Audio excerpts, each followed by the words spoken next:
সরকারের উদাসীনতা এবং আইনের দৃশ্যমান প্রয়োগের অভাবে ভেজাল মুক্ত খাদ্য নিশ্চিত করা সম্ভব হচ্ছে না বলে মনে করেন আইন কমিশনের চেয়ারম্যান এবং সাবেক প্রধান বিচারপতি এবিএম খায়রুল হক।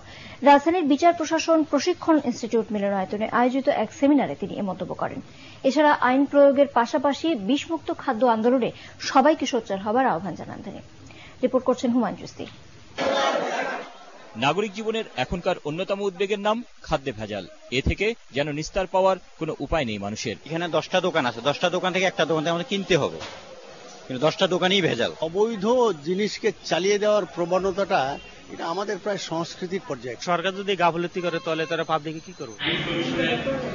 বিশ্ব স্বাস্থ্য সংস্থার হিসেবে দেশে প্রতি বছর 45.5 লাখ মানুষ খাদ্যে বিষক্রিয়ার জন্য বিভিন্ন রোগে আক্রান্ত হচ্ছে, আর প্রতি মাসে কিডনি, লিভার ও ক্যান্সার রোগী বাড়ছে দ্বিগুণ হারে। সেমিনারে এসব তথ্য উল্লেখ করে বক্তারা বলেন, স্বাস্থ্যের অপর্যাপ্ততা বিষমুক্ত খাদ্য নিশ্চিত করতে পারছে না। শুধু খুচরা ব্যবসায়ী নয়, এসবের পেছনে মূল হোতাদের নির্মূলের আহ্বান জানান তারা।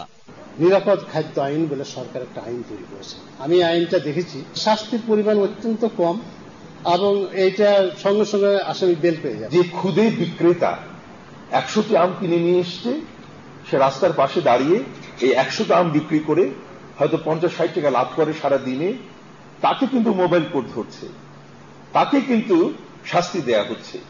কিন্তু যারা প্রকৃত অপরাধী তারা কিন্তু আওতার বাইরে থেকে যাচ্ছে। তবে খাদ্যে ফরমালিন দেয়া সহ সকল অপরাধ নিরুৎসাহিত করতে দৃশ্যমান বিচারের বিষয়ে গুরুত্ব দেন আইন কমিশনের চেয়ারম্যান। তিনি বলেন, আইনের শাসনের মূল মন্ত্রই হল শোষিতের পক্ষে রাষ্ট্রের অবস্থান নিশ্চিত করা। সেফ ফুড ল যেটা হয়েছে 2013 সালে, সেটা তো এখন টেবিল চেয়ার কেনা হয়েছে কিনা বলে আমার তো মনে হয় না। আইন বানানো হলো, শুনলাম, খুব বাহবা দিলাম, কোনো লাভ আছে? কোনো লাভ নেই।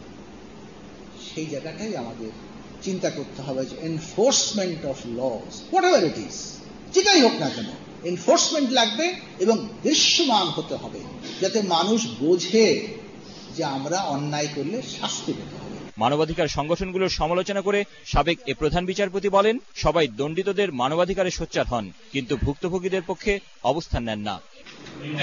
হুমায়ুন চিশতি, এটিএন বাংলা, ঢাকা। ডলার ব্যবসায়ী নজরুল ইসলাম